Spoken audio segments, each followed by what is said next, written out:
What's going on, everybody? My name is Dan Sigafoos from Sigafit. If you've never heard of Sigafit, be sure to check me out on both YouTube and Instagram. I'm here today because I've officially partnered with Epitomie Fitness to teach you guys how to jump rope. Now this series is going to be cool because not only does it give tutorial videos, but we're also going to go over routines that you guys can follow along with, as well as highlighting some of the new ropes that Epitomie has been putting out. Now for today's video, we're going to be using the ballistics rope. Epitomie has a couple different really cool ropes, and this is one of them. Now this rope actually comes with two different cables that you can use, one being a power and speed cable and the other one being more emphasis on the speed. I chose the power and speed cable just to keep it a little bit slower, since today is not about speed, this is about technique and honing those fundamentals to get you nice and sharp. Just so you all know a little bit about me, I've been a trainer for 12 years, working in Los Angeles, New York, and now I'm back in Cincinnati. In every location that I've ever been, I have taught people how to jump rope. There's always room to grow with the jump rope. There are so many skills and so many fun exercises to mess with that it's gonna be one of those things where you can challenge yourself for the rest of time. If this is officially your guys' first step into the world of jump roping, I encourage you to join along with this series week by week, follow along and learn how to jump rope like a pro. Okay, so the very first thing we're gonna learn here today is the basic bounce.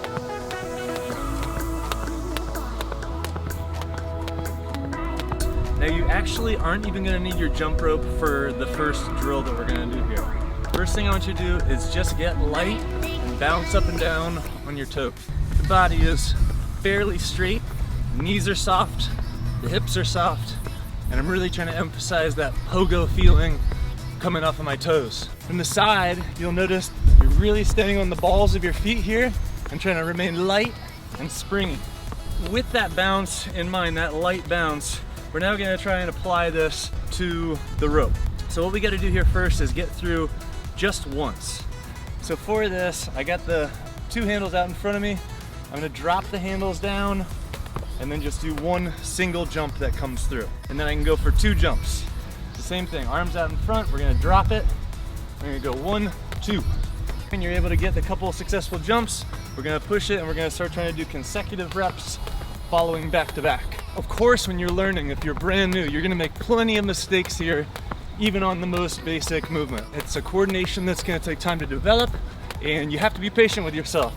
Another thing you're gonna notice is that I'm trying to be fairly quiet with my body. What I mean by that is we're looking for sort of micro rather than big macro movements. Here would be a kind of an exaggerated where I'm being kind of loud, stomping into the ground. Another way that you could have a problem early on is with the arms doing big exaggerated movements like this. You want to try and really minimize it so that the action is coming primarily from your wrists and your ankles. We don't want to see a big windmill shoulder rotation kind of a thing. Okay, one other thing to consider is where the bottom of the loop is hitting on the ground. If your hands are way out here, the loop is going to be way out here, and that's going to make it so that it bounces and likely catch your foot. If your hands are way back here, that's going to set the loop further back, and there's a good chance that you're going to trip over the front of it. So you want to make sure that your elbows stay relatively tucked to your sides and make it so that that loop is hitting right underneath you. This will give you the maximum clearance and give you the best chance of not making a mistake. Again, a good jump, elbows are tucked, hands are right next to the side, but if I start to let the elbows drift out front, I hit the ground out front and it'll bounce up into me. So make sure that loop is hitting right underneath you. Another key point to think about is that as soon as your brain starts thinking about what it's supposed to do, your hands will slow down. I don't know why, but it's just a consistent thing that people happen to do.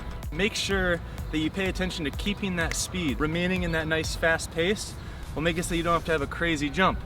If you do a very slow up and over, it's going to be really hard to get any kind of rhythm going.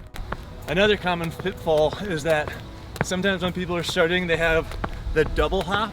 If you're a jump roper that's doing the double hops, you got to make sure that you get that pace up, and it's really all in the hands. As soon as you think faster hands, you're going to hear that rope whipping around, and you want that whip. You want to feel the weight of the rope. If it's loopy and dragging through the air, it's going to make you mess up. If for whatever reason you are struggling with the process and you're making a lot of failed attempts, what I want you to do is start to incorporate your other senses. One of the things is that you actually can't see the jump rope very well while it's going. It's very thin, and that's just part of jump roping. But what you do have is sound. So one of the things that can help you get your timing straight is if you start saying a tick every time you jump. So if we start off again, no rope, I'm just holding in my hand, and I'm gonna start saying a tick every time I'm in the air. So it's gonna be tick, tick, tick, tick, tick, tick, tick. That's the sound that the rope needs to be making. And if you have that sound in your head, it's gonna really help you get it so that you're paced upright. So let's try that with the rope. One more time. I got the rope behind me. Drop the hands, jump through, tick, tick, tick, tick, tick. And again, now that I've had that in my head, I can start listening for it a little bit. And basically the more senses that you can integrate into your learning process, the faster you're gonna be able to learn. Other than that, guys, it's really just a matter of getting the practice down. If you're struggling with the rope, go back to without the rope, just the basic hop, and then go back to trying to use your voice to do those cadence and rhythm checks. Start saying tick every time you're in the air, and that'll remind you that's the tick of the downstroke when the rope comes around. So, I hope this video helped you guys, and hope these tips work well for you. Let me know in the comments what you guys think, and I look forward to seeing you in the next one. Peace.